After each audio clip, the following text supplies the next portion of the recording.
Mathieu, je veux t'entendre. J'ai assisté, j'ai couvert comme journaliste, moi, à l'arrivée de François Legault au Parti québécois dans le gouvernement de Lucien Bouchard. On a toujours considéré M. Legault au PQ comme étant un souverainiste pressé.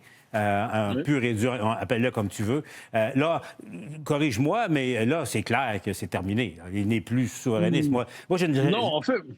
moi, je n'avais pas entendu aussi ferme que ça, là.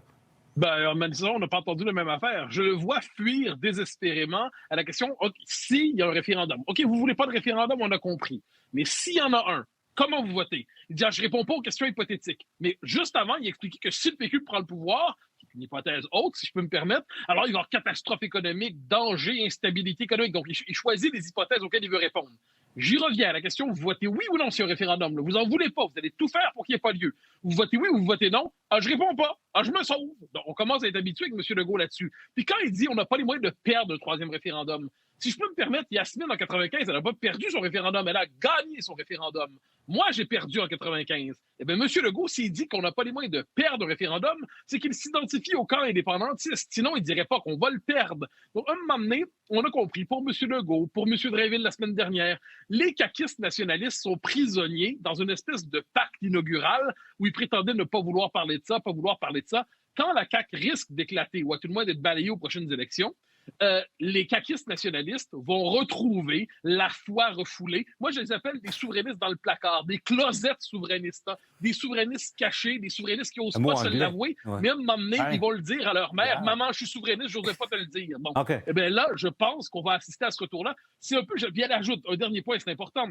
Elle dit, le point fondamental de l'indépendance, ça permettrait de prendre en main l'immigration pour éviter la submersion, de la disparition du français. Puis il dit par ailleurs, dans le régime fédéral, on n'a pas de contrôle là-dessus.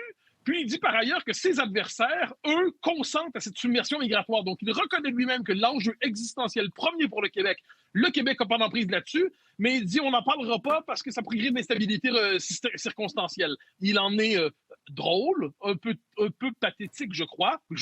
Mais comme dirait M. Parizeau, que le dernier entrée de sa porte ouverte, s'il vous plaît, je ne doute pas que François Legault, comme Bernard Drainville, comme Simon Jolin Barrette seront sur les tribunes du oui en 2028. Bon, alors Mathieu, j'avais hâte de t'entendre parce que moi, je l'écoutais ce matin, je disais, oh, il avait jamais pris autant de distance, c'était mon impression là, par rapport à... Ben là, il refuse de répondre à la question fondamentale. Ouais, donc, mais là, un moment donné, on comprend le jeu. Est-ce que j'ai bien compris? J'ai peut-être mal compris, là. François Legault serait sur la tribune du oui? Bien évidemment, quand le référendum arrive... Non, moi, dans l'isoloir, peut-être d'avoir le crayon du oui, là. Non, mais sur la tribune le jour où il y a un référendum, c'est le dernier qui est possible qu'on peut le gagner à cause de la composition démographique du Québec.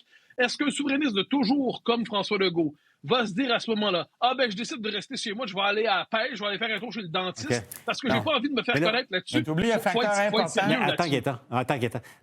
Termine, Mathieu. Donc, moi, je pense que M. Legault, comme tous les caquistes nationalistes, se cache derrière « je ne réponds pas aux questions hypothétiques », mais lorsqu'ils nous disent « on n'a pas les moyens de le perdre », ça veut dire qu'on sait à quel camp il s'identifie. Puis moi, de ce point de vue, M. Legault, je ne doute pas qu'en 2028, comme d'autres, à leur manière, dans une alliance vaste, eh bien, il fera campagne pour le oui. Par exemple, c'est ce que je retiens de ce passage. Mais je retiens donc ta théorie du placard. Mais avant d'aller à la pause, je vais vous entendre. La question est toute simple. On vient d'entendre des bouts de cette entrevue qui, je vous le rappelle, sera diffusée intégralement au bilan ce soir. Mais M. Legault semble dessiner, voir une voie de passage pour lui, là. Une voie de passage pour la CAQ. On l'a entendu par rapport à M. Rodriguez, parce qu'il me dit dans l'entrevue, là, bon, Éric Duhaime puis Québec solidaire, oubliez ça, là, j'ai deux adversaires. Yasmine, est-ce qu'il n'y a pas une voie de passage pour la CAQ, une voie de résurrection pour une réélection ensuite? C'est pas à exclure. Honnêtement, c'est pas à exclure. Voilà. Il y a une voie de passage pour François Legault.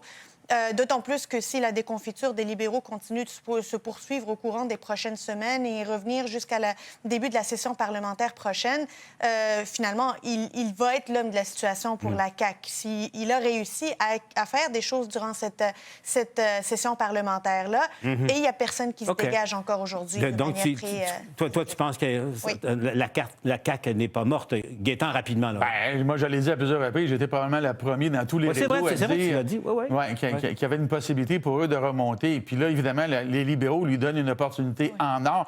Moi, j'ai des caquistes qui m'ont envoyé des messages textes avec des émojis, là, plein de cadeaux de Noël. Alors, c'est comme ça qu'ils se sentent actuellement. Bon. Maintenant, juste pour revenir sur le point de Mathieu, si jamais ils continuent comme ça et que ça remonte, ils vont être sur la tribune du non. Puis je veux dire pourquoi. Vous l'avez vu clairement avec Christian Dubé. Il a son amour-propre, il a un orgueil politique. Il fait tout pour préserver celui de Christian Dubé qui a le même niveau d'orgueil, là. Alors, il n'ira pas, lui, après avoir milité pour un non-référendum, s'en aller sur la tribune du non. Peut-être que dans l'isoloir, avec lui-même, il va voter oui, mais certainement faire une campagne sur la tribune du non. Mais ça, on l'ignore, c'est loin, mais rapidement, Mathieu, avant d'aller à la pause, à plus court terme, là, est-ce qu'il y a une possibilité de renaissance, de résurrection? Il y a tout. Ouais, la résurrection, c'est un miracle. Il peut peut-être en avoir un deuxième, mais franchement, j'y crois pas trop. Je pense que la probabilité la plus forte, c'est en fait l'effondrement de la CAQ. On dit que les libéraux vont se tourner vers lui, mais dans les faits, les libéraux francophones, il en reste presque plus. Puis si je peux me permettre, si l'argument de M. Legault, c'est de nous dire, rappelez-vous comment j'ai géré la pandémie avec vous, qu'il ne surestime pas le souvenir positif de sa gestion de la pandémie. Si je peux me permettre, il se peut que dans la population, ça soit pas un souvenir si positif qu'en disant, rappelez-vous, quand je gérais la pandémie, c'était bien, hein? Il se peut qu'à ce moment, il descende en dessous du niveau de la mer dans ses sondages. Quelle année palpitante elle nous attend en 2026?